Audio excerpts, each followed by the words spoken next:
Assalamualaikum warahmatullahi wabarakatuh. Perkenalkan, nama saya Febri Cahyani Irwan, NIM D1B1200010. Baik, di sini saya akan menjelaskan beberapa hasil review saya tentang budidaya tanaman pangan. Langsung saja, jurnal yang pertama yaitu berjudul tentang Climate Change and Potential Distribution of Potato atau Solanum tuberosum Crop Cultivation in Pakistan Using Maxson. Artinya perubahan iklim dan potensi sebaran kentang atau Solanum tuberosum sebagai budidaya tanaman di Pakistan yang menggunakan Maxson. Jurnal ini yaitu Jurnal Agriculture and Food tahun 2021, volume dan halaman volumenya itu 6 dan halamannya halaman 663 sampai 676. Penulisnya itu terdiri dari Tayyaba Khalil, Said A. Asad, Nusaibaka, Ayesa Baik, Salman A, Muhammad Umar, Jurgen PK, Prajal P, dan Sofia Baik. Jurnal ini menjelaskan tentang dampak perubahan iklim diproyeksikan akan semakin intens dan sering terjadi. Salah satu dampak tidak langsung dari perubahan iklim adalah kerawanan pangan, seperti pertanian yang terjadi di Pakistan yang diukur sebagai pertanian terbaik keempat di dunia yang mengalami dampak buruk yang nyata dari perubahan iklim. Di antara banyak sumber pangan lainnya, tanaman kentang merupakan tanaman yang menjadi sumber ketahanan pangan bagi negara berkembang, salah satunya itu Pakistan. Kentang merupakan salah satu tanaman pangan yang ditanam di Pakistan. Dalam menanam tanaman ini ada beberapa faktor, salah satunya itu faktor lingkungan yang sangat penting untuk membentuk habitat kentang yang sesuai untuk iklim saat ini, termasuk isotermal, jenis tanah, suhu, kuartal terkering, dan curah hujan. Jurnal yang kedua itu berjudul tentang Inclusive and Ecologically Sound Food Crop Cultivation at Tropical Non-Tidal Wetlands in Indonesia, atau budidaya tanaman pangan inklusif dan berwawasan ekologis di daerah tropis non-pasut lahan basah di Indonesia. Jurnalnya itu yaitu Journal of Agriculture Science tahun 2019, volumenya itu 41 dan halaman 23 sampai 31.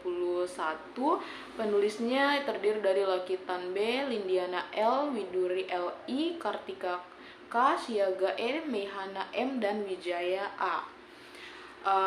Jurnal ini menjelaskan tentang lahan basah yang umumnya dibedakan menjadi rawa pasang surut dan non pasang surut, di mana produktivitas dan intensitas tanam pada lahan sawah non pasang surut di Sumatera Selatan cukup rendah dan sampai saat ini belum dimanfaatkan secara maksimal.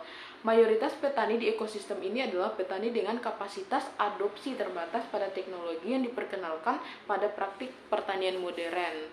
Kemudian jurnal ini juga menjelaskan tentang tantangan peningkatan berkelanjutan budidaya tanaman pangan di lahan basah non pasang surut di Indonesia seharusnya tidak terbatas pada solusi agronomi. Jurnal yang ketiga berjudul tentang Direct Seeded Rice Cultivation Method, a New Technology for Climate Change and Food Security, atau artinya itu metode budidaya tanaman padi, teknologi baru untuk perubahan iklim dan keamanan pangan. Journal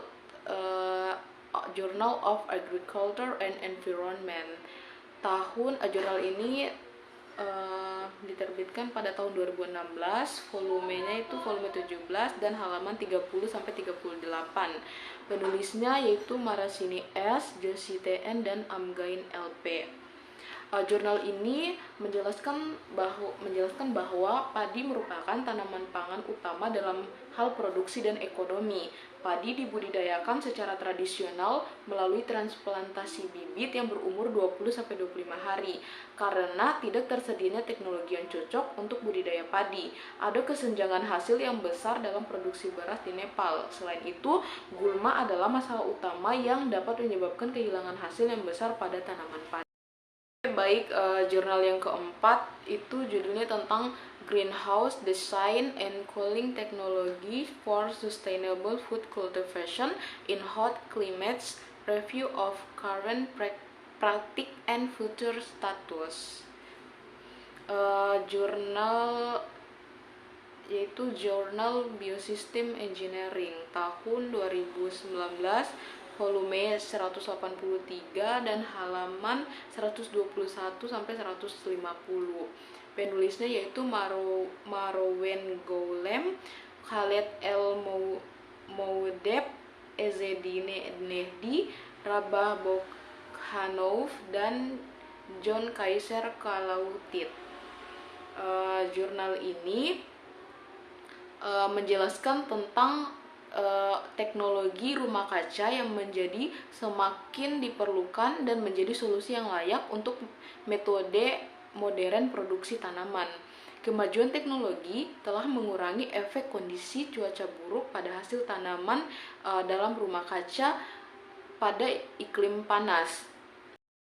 Hal ini juga menjelaskan bahwa pendinginan sangat penting untuk menjamin kisaran suhu dan kelembaban yang dibutuhkan di dalam rumah kaca. Jurnal ini bertujuan untuk meninjau desain dan sistem yang digunakan untuk aplikasi pendinginan rumah kaca di iklim panas. Selain itu, aspek teoritis dan praktis yang terkait dengan teknik pendinginan dalam rumah kaca disajikan dalam beberapa tahap. Yang pertama ada prinsip kerja, kondisi kerja, dan parameter kinerja. Jurnal yang kelima berjudul tentang Teknologi Innovation for Food Security in Singapore, a case study of future food system for an increasingly natural resource search war. Jurnal tentang Trends in Food Science and Technology yang diterbitkan pada tahun 2020, volume 102 dan halaman 155 sampai 158. Penulisnya yaitu ada Wai Kit Mok, Yong Sing Tan, dan Wei Ning Chen.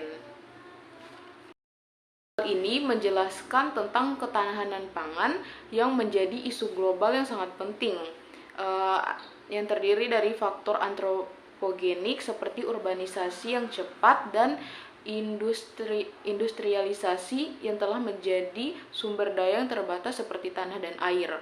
Oleh karena itu,